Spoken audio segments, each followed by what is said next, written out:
প্রিয় দর্শক বন্ধুরা, আসসালামু আলাইকুম। আমি এখন একটি ঘটনা বলবো, যে ঘটনা হয়েছে মুহাম্মদ সাল্লাল্লাহু আলাইহি ওয়াসাল্লামের জীবনে হৃদয় বিয়ার সন্ধির ঘটনা। যদি ভুল হয় ক্ষমা করবেন। রাসূল সাল্লাল্লাহু আলাইহি ওয়াসাল্লামকে এক রাতে স্বপ্ন দেখানো হলো যে তিনি স্কাই সাহাবীগণের সাথে নিয়ে মসজিদুল হারামে প্রবেশ করেছেন এবং উমরা করেছেন। কেউ মাথার চুল ছেটেছে, কেউ মুন্ডন করেছে। এই স্বপ্ন দেখার পরে তিনি উমরা করার সিদ্ধান্ত নেন এবং সাহাবীগণদেরকে প্রস্তুত হতে বলেন। ইতিপূর্বে খন্দক পূর্বে বিজয় লাভের পর সমগ্র আরবের মুসলিম শক্তিকে অপ্রতিদ্বন্দ্বী হিসাবে গণ্য করা হতো। তাই রাসূল সাল্লাল্লাহু আলাইহি ওয়াসাল্লাম কিছুটা স্থির মধ্যে ছিলেন। মক্কার উদ্দেশ্যে রওনায় অতঃপর একলা জুলকাহা সোমবার তিনি 14,000 অথবা 15,000 সাথে নিয়ে মদিনা হতে রওনা হন। লটারিতে একবার এক সফরসঙ্গী হন উম্মুল মুমিনিন হযরত উম্মে সালমা রাদিয়াল্লাহু তাআলা। সফর অবস্থায় নিয়মানুযায়ী কোষবদ্ধ তার ভাই এক মুসাফির হালকা অস্ত্র ব্যতীত অন্য কোনো হালকা অস্ত্র তাকে নিকটে রইল না। অতঃপর মদিনা অনতিব হুলাইফা পৌঁছে তারা নিয়ম অনুযায়ী স্ব কোরবানির পশু গলা হাড় ফাড়ালেন এবং উটের পিঠে কুজের উপর সামান্য কেটে রক্তপাত করে কোরবানির জন্য চিহ্নিত করেন। এরপর উমরার জন্য ইহরাম বেঁধে রওনা হলেন। মুসলমানদের মিত্র খোজা গোত্রের ব্যক্তিকে গোয়েন্দা হিসেবে আল্লাহ তাআলা রাসূল সাল্লাল্লাহু আলাইহি ওয়াসাল্লাম পাঠিয়েছেন।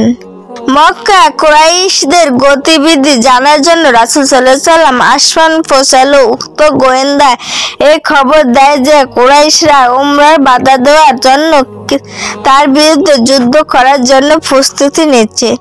কিছু দূর অগ্রসর হতেই জানা গেল যে মক্কার মহাসড়কে কুরাইল গমিম নামক স্থানে খালিদ ইবনে ওয়ালিদ 200 অশ্বরী সৈন্য নিয়ে প্রস্তুত হয়ে আছে মুসলিম কাফেলার উপর হামলা করার জন্য। যেখান থেকে উভয় দল পরস্পর হিসাবে দেখা পাচ্ছিল, দূর থেকে খালিদ মুসলমানদের জোহরের সালাত আদায় করে দৃশ্য অবলোকন করতে বুঝতে পারলেন যে মুসলমানদের সালাত আদায়কালে দুনিয়া ভুলে যায় ও আখিরাতের চিন্তায় বিভোর হয়ে যায়।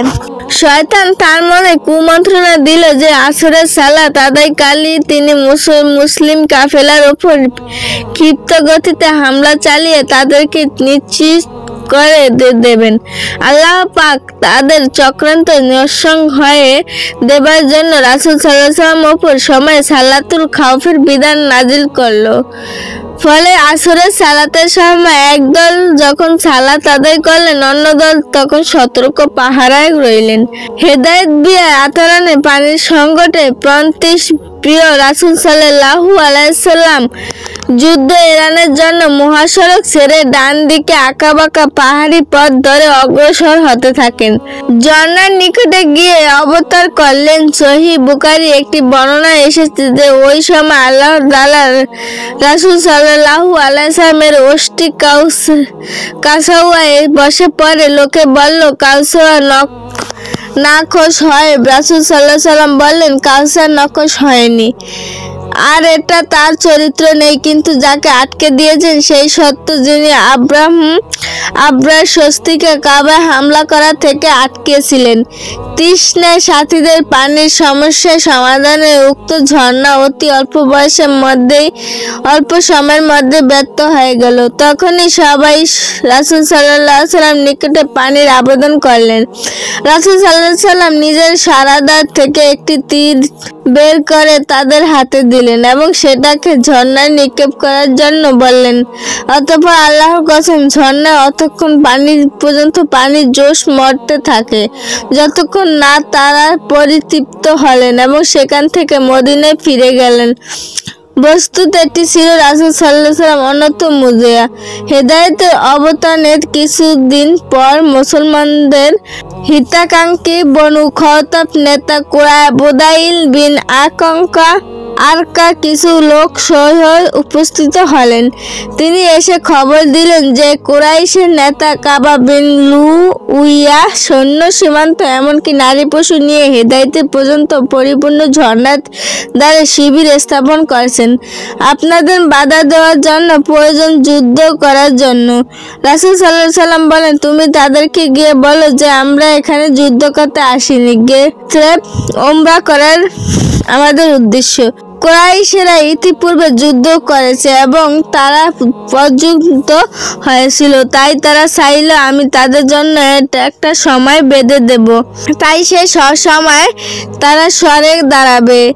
অতঃপর নেতাদের অনুমতি নিয়ে রাসূল সাল্লাল্লাহু আলাইহি সাল্লাম নেতাদের অনুমতি দিয়ে উপস্থিত হলো। রাসূল সাল্লাল্লাহু আলাইহি সাল্লাম তাকে যেই সব কথাই বলেন যা তিনি ইতিপূর্বে বুদাইলে বলেছিলেন। জবাবে উরাইয়া বলল, হে মুহাম্মদ, তুমি যদি নিজ সম্প্রদায়কে নিশ্চিত করে দাও তবে ইতিপূর্বে কোনো আবার এরূপ করেনি।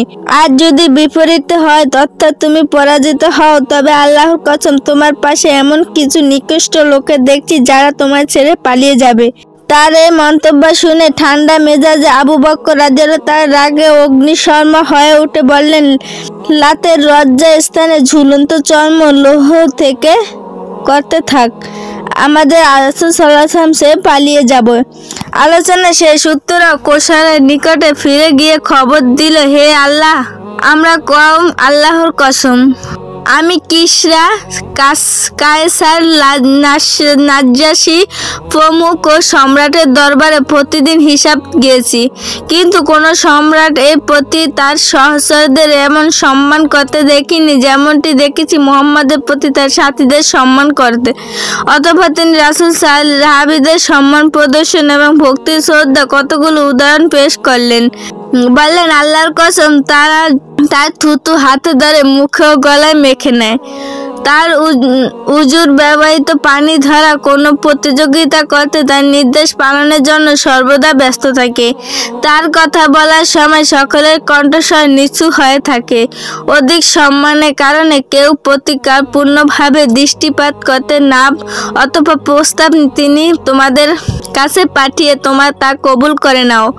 অতঃপর রাসূল সাল্লাল্লাহু আলাইহি ওয়াসাল্লাম কুরাইশদের নিকট এমন একজন ধূর্ত প্রেরণের চিন্তা করলেন যিনি তাদের নিকটে গিয়ে বর্তমান সফরের লক্ষ্য উদ্দেশ্য সম্পর্কে জোরালোভাবে বক্তব্য উপস্থাপন করতে পারেন এবং অহেতুক যুদ্ধ এড়িয়ে যেতে পারেন। অতঃপর রাসূল সাল্লাল্লাহু আলাইহি ওয়াসাল্লাম ওসমানকে ডাকলেন এবং তাকে কুরাইশের নেতার কাছে পাঠালেন, এ বলে যে আমরা লড়াই করতে আসিনি, বরং আমরা এসেছি ওমরাকারী হিসাব। তিনি তাদেরকে ইসলামের প্রতি দাওয়াত দিতে বললেন। এছাড়া মক্কার লুকায়িত মুমিন নর নারীর কাছে সত্তর বিজয় সুসংবাদ শোনাতে বললেন এবং তার কাছে বলছেন যে আল্লাহ শীঘ্রই তার দিনকে মক্কায় বিজয় করবেন, তখন আর কাউকে তার ঈমান লুকিয়ে রাখার প্রয়োজন হবে না। আদেশ পর হযরত ওসমান রাদিয়াল্লাহু তাআলা মক্কা বিমুখে রওনা হলেন। বালদাহ নামক স্থানে পৌঁছালে কুরাইশের কিছু লোক তাদেরকে জিজ্ঞাসা করলেন, কোথায় যাচ্ছেন? জবাবে তিনি বললেন, রাসূল সাল্লাল্লাহু আলাইহি ওয়াসাল্লাম আমার অমুক কাজে পাঠিয়েছেন। তারা বললেন, আমরা শুনেছি আপনারা যা বলবেন। এমন সময় আবান ইবনু সাইদ ইবনুল আস এসে তাকে খোশ আমদেদ জানিয়ে নিজ ঘোড়ায় তাকে বসিয়ে নিলেন। অতঃপর মক্কা উপস্থিত হয়ে ওসমান রাদিয়াল্লাহু তাআলা রাসূল সাল্লাল্লাহু আলাইহি ওয়াসাল্লামের নির্দেশ মোতাবেক নেতৃবৃন্দের নিকটে বার্তা পৌঁছে দিলেন ও তাদেরকে ইসলামের দাওয়াত দিলেন। বার্তা পৌঁছানোর কাজ শেষ হলে নেতারা তাকে বায়তুল ওয়াকফ করার অনুরোধ জানালেন, কিন্তু রাসূল সাল্লাল্লাহু আলাইহি ওয়াসাল্লামের পূর্বে তিনি তওয়াফ করতে অস্বীকার করলেন। ওসমান রাদিয়াল্লাহু তাআলা প্রদত্ত প্রস্তাবনার ব্যাপারে সিদ্ধান্ত গ্রহণ ও জবাবে প্রদান করার জন্য কুরাইশ নেতাদের সলা পরামর্শ কিছুটা দীর্ঘায়িত হয়। এতে তার প্রত্যাবর্তন বিলম্বিত হয়, ফলে মুসলিম শিবির তার হত্যার গুজব রটে যায়। সংবাদ শুনে রাসূল সাল্লাল্লাহু আলাইহি ওয়াসাল্লাম বদলা না নেওয়া পর্যন্ত আমার স্থানে ত্যাগ করব না। অতঃপর তিনি সবাইকে বায়আতের জন্য আহ্বান জানালেন। তখন সবাই ঝাঁপিয়ে এসে আয়াত করতে এই মর্মে যে তারা কখনো পালিয়ে যাবে না। একদল মৃত্যুরূপের বায়াত করলো। এই ঘটনা বায়াতুর রিয়ানা বা সন্তুষ্টি বায়াত নামে খ্যাত, কেননা আল্লাহ পাক মুসলমানদের এই শতপুত্র বায়াত গ্রহণ করার সন্তুষ্ট হয়েছিল। এর সাথে সাথে নিচে আল্লাহ সন্তুষ্ট হয়েছেন মুমিনদের উপরে যখন তারা বায়াত করেছিল তোমার নিকট বৃক্ষের নিচে তিনি তাদের ওপর বিশেষ প্রশান্তি নাজিল করল। এবং অতঃপর কুরাইশের পক্ষ হতে সোহাইল বিন আমাকে রেখে প্রেরণ করা হলো। প্রেরণের সময় তাকে বিন জুরাইল ভাবে এক বলে দেওয়া হয় যে সন্ধি চুক্তির পূর্বশর্ত এটাই হবে, তাদের 1 বছর উমরা না করে ফিরে যেতে হবে, যাতে আরবরা এক কথা বলার সুযোগ না পায় যে মুসলমানদের আমাদের ওপর জবরদস্তি প্রবেশ করছে। দূর থেকে সুহাইলকে আসতে দেখে আল্লাহর রাসূল সাল্লাল্লাহু আলাইহি ওয়াসাল্লাম মন্তব্য করেন যে তোমাদের জন্য কাজ সহজ করা হয়েছে। কুরাইশরা সন্ধি চায় বলে লোকটি পাঠিয়েছে। অতঃপর সুহাইলের এসে দীর্ঘক্ষণ আলোচনার পর উভয় পক্ষ নির্মুক্তি দাফনে একমত হয়। রাসূল সাল্লাল্লাহু আলাইহি ওয়াসাল্লাম এ বছর মক্কায় প্রবেশ না করে সঙ্গী সাথী সহ মদিনায় ফিরে যান। আগামী বছর উমরা করবে এবং মক্কায় 3 দিন অবস্থান করবে। সঙ্গে সফরের প্রয়োজন অস্ত্র এবং তার তরবারি কোষবদ্ধ থাকতে কুরাইশের তাদের কোনো রূপ প্রতিবন্ধকতার সৃষ্টি করে না। দুপক্ষের মধ্যে আগামী 10 বছর পর যাবৎ যুদ্ধ বন্ধ থাকার এই সময় লোকেরা নিরাপত্তা থাকবে, কেউ কারো উপর হস্তক্ষেপ করবে না। যারা মুহাম্মদের সাথে চুক্তিবদ্ধ হয় তারা তাদের দল এবং যারা কুরাইশে একসাথে চুক্তিবদ্ধ হবে তারা তাদের দলে গণ্য হবে। তাদেরকে উক্ত 2টি দল অংশগ্রহণ করতে গ্রহণ করা হবে। এরূপ ক্ষেত্রে তাদের কারো উপর অত্যাচার করা হলে সংশ্লিষ্ট সকল দলের উপর অত্যাচার করা হয়েছে বলে ধরে নেওয়া হবে। কুরাইশের কোনো লোক পালিয়ে মুহাম্মদের দলে যোগ দিলে তাকে ফেরত দিতে হবে না। পক্ষান্তরে মুসলমানদের কেউ কুরাইশের নিকট গেলে তাকে ফেরত দেওয়া হবে না। উপরোক্ত দফাগুলিতে একমত হওয়ার পর আল্লাহ রাসূল সাল্লাল্লাহু আলাইহি ওয়াসাল্লাম হযরত আলীকে ডাকলেন। অতঃপর তাকে লিখবার নির্দেশ দিয়ে বললেন, লিখো বিসমিল্লাহির রহমানির রহিম। সুহাইল বলল, রহমান কি আমরা জানি না, বরং লেখো বিসমিকা আল্লাহুম্মা। রাসূল সাল্লাল্লাহু আলাইহি ওয়াসাল্লাম আলীকে তাই লিখতে বললেন। অতঃপর লিখতে বলেন, এগুলি হলো সেই সব বিষয় যার উপর আল্লাহ রাসূল মুহাম্মদ সন্ধি করেছেন। সোহাইল বাধা দিয়ে বলল, যদি আমরা জানতাম যে আপনি আল্লাহর রাসূল তাহলে আমরা আপনাকে আল্লাহর ঘর হতে বিরত রাখতাম না এবং আপনার সঙ্গে যুদ্ধ করতাম না। অতঃপর লিখুন, মুহাম্মদ বিন আব্দুল্লাহ। জবাবে রাসূল সাল্লাল্লাহু আলাইহি ওয়াসাল্লাম বলেন, আমরা অবশ্যই আল্লাহর রাসূল, যতই তোমরা আমার মিথ্যা সাব্যস্ত করো না কেন। অতঃপর তিনি আল্লাহর রাসূল শব্দ মুছে মুহাম্মদ ইবনে আব্দুল্লাহ লিখতে বললেন, কিন্তু আলী ওটা মুছতে অস্বীকার করলেন। অতঃপর আল্লাহর রাসূল সাল্লাল্লাহু আলাইহি ওয়াসাল্লাম নিজ হাতে ওটা মুছে দিলেন। তারপর চুক্তিনামা লিখন সম্পূর্ণ হলো। চুক্তি সম্পন্নের পর বনু খুজাইয়া রাদিয়াল্লাহু তাআলা রাসূল সাল্লাল্লাহু আলাইহি ওয়াসাল্লামের সাথে বনু বকর কুরাইশের সাথে অস্বীকারবদ্ধ হলো।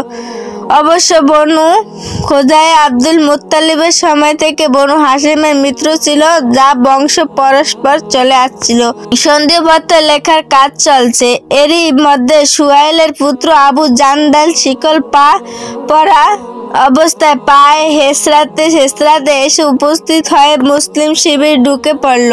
তাকে দেখে সুহাইলের বলে উঠল, এই আবু জান্দাইল হল তোমার প্রথম ব্যক্তি যে বিষয়ে আমরা চুক্তি করেছিলাম যে আপনি তাকে ফেরত দিবেন, কেননা সে অভিভাবকের অনুমতি ছাড়া পালিয়ে আপনার দলে এসেছে। রাসূল সাল্লাল্লাহু আলাইহি সাল্লাম বলে, এখনো তো চুক্তি লেখন কাজ শেষ হয়নি। সোহেলে বলল, আল্লাহর কসম, তাহলে চুক্তির ব্যাপারে আমি আর কি কোনো কথাই বলবো না।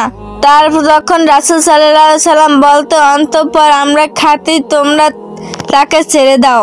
সুহাইল বলল, আপনার খাতিরে আমি তাকে ছাড়বো না? রাসূল সাল্লাল্লাহু আলাইহি সাল্লাম বললেন, হ্যাঁ, এই চুক্তিটি কি তোমাকে করতে হবে? সে বলল, না, আমি তা করব না। অতঃপর সুহাইল আবু জান্দাইলের মুখে চপটাঘাতে করে তার গলার কাপড় টানতে টানতে মুশরিকের নিকটে নিয়ে চলল। আবু জান্দাইল তখন অসহায়ভাবে চিৎকার করতে লাগলো, হে মুসলমানগণ, আমি কি মুশরিকের কাছে ফিরে যাব? ওরা আমাকে দ্বীনের ব্যাপারে ফিতনা নিক্ষেপ করবে। তখন রাসূল সাল্লাল্লাহু আলাইহি ওয়াসাল্লাম তাকে সান্ত্বনা দিয়ে বললেন, হে আবু জান্দাইল, ধৈর্য ধরো, যে সওয়াবের আশা করো। আল্লাহ তোমার সাথী দুর্বলদের জন্য মুক্তির পথ প্রশস্ত রাস্তা তৈরি করে দেবেন। আমরা কুরাইশের সঙ্গে সন্ধি করছি যে আমরা পরস্পর আল্লাহর নামে চুক্তিবদ্ধ হয়েছি, যা আমরা ভঙ্গ করতে পারি না। চুক্তি সম্পাদনের পর রাসূল সাল্লাল্লাহু আলাইহি ওয়াসাল্লাম সবাইকে হালাল হওয়ার জন্য সহসা পশু কুরবানি করার বললেন। তিনি পরপর 3 বার একথা বললেন, কিন্তু কেউ সাড়া দিলেন না। তখন রাসূল সাল্লাল্লাহু আলাইহি ওয়াসাল্লাম উম্মে সালমার কাছে গিয়ে বিষয়টি বললেন। তিনি পরামর্শ দিলেন, আপনি এটা চাইলে সোজা বেরিয়ে যান, কাউকে কিছু না বলে নিজের উট নহর করুন, অতঃপর নাফির ডেকে নিয়ে নিজের মাথা মুন্ডন করুন। রাসূল সাল্লাল্লাহু আলাইহি ওয়াসাল্লাম তাই করলেন। তখন সবই উঠে দাঁড়ানো স্ব কোরবানি সম্পূর্ণ করলো। অতঃপর কেউ মাথা মুন্ডন করলো, কেউ চুল ছাঁটলো, কেউ এত দুঃখিত ছিল যেন পরস্পর হত্যা হবে।